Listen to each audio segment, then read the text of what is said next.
संगीता राव और आप देख रहे हैं एनएनएस राष्ट्रीय। शुरुआत करते हैं आज की बड़ी खबरों।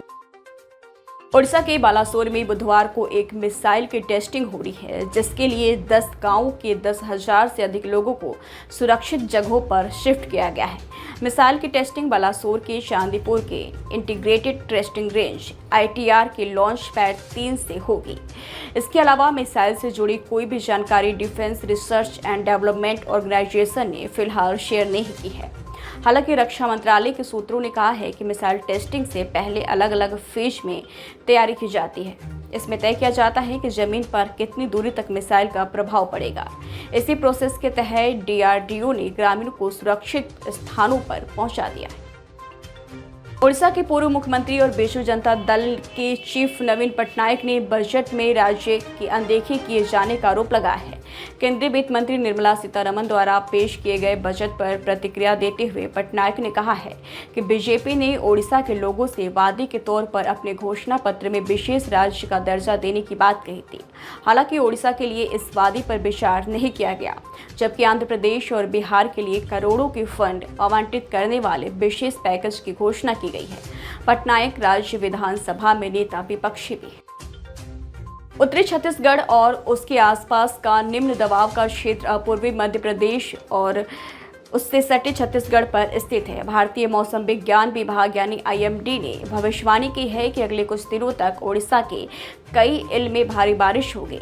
इसके साथ ही IMD ने राज्य के कुछ हिस्सों में भारी से बहुत भारी बारिश की पीली चेतावनी भी जारी की है, जिस इलाकों में इसका विभाग ने पूर्वानुमान लगाया है।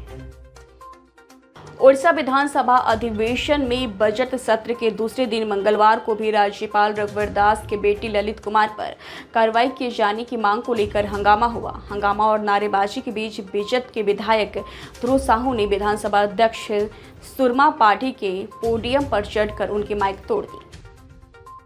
लोकसभा चुनाव के बाद भारतीय जनता पार्टी की उत्तर प्रदेश इकाई में कथित कलह के दावों के बीच समाजवादी पार्टी के मुखिया अखिलेश यादव ने डिप्टी CM केशव प्रसाद मौर्य को लेकर बड़ा दावा किया है। सपा प्रमुख ने मॉनसून ऑफर से जुड़े एक सवाल का जवाब देते हुए बिना डिप्टी CM का नाम लिए यह दावा किया है कि अखिलेश यादव ने कहा है कि मैं सरकार तोड़ना नहीं चाहता, मैं तो एक बात कह रहा हूँ, जो देख रहा हूँ उसके बारे में मैं बात कर रहा हूँ। सुनने में आ रहा है कि अंदर झगड़ा है, झगड़ा अंदर ही नहीं दिल्ली तक है।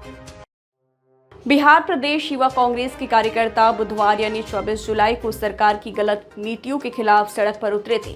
पटना में हुए विरोध प्रदर्शन में सैकड़ों युवा कांग्रेस के कार्यकर्ता शामिल हुए। इस दौरान जब कार्यकर्ता विधानसभा मार्च के लिए आगे बढ़े तो पुलिस ने उन्हें रोक दिया। इस पर कार्यकर्ताओं और पुलिस में झड़प हो गई। प्रदर्शनकारी बैरिकेडिंग हटाने की कोशिश करने लगे, जिसके बाद पुलिस ने उन पर लाठीचार्ज कर दिया।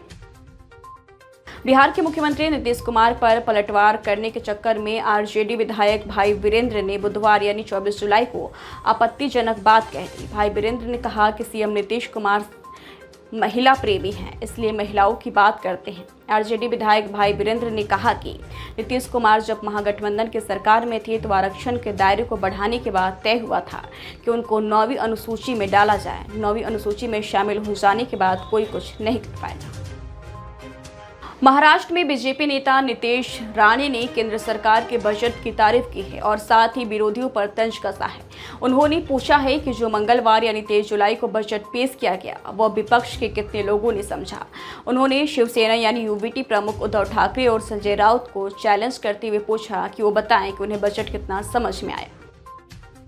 केंद्रीय वित्त मंत्री निर्मला सीतारमण ने मंगलवार यानी 23 जुलाई को संसद में 2024 और 25 का बजट पेश किया है।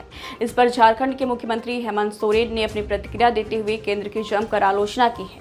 उन्होंने झारखंड के लिए मिले पैसों को लेकर असंतोष जाहिर किया है। मोदी सरकार 3.0 के पहले बजट में 40,000 करोड़ रुपए दिए जाने के सवाल पर मुख्यमंत्री हेमंत सोरेन ने कहा कि 40,000 करोड़ रुपए किस हिसाब से दे रहे हैं और बदले में इस राज्य से कितना ले रहे हैं।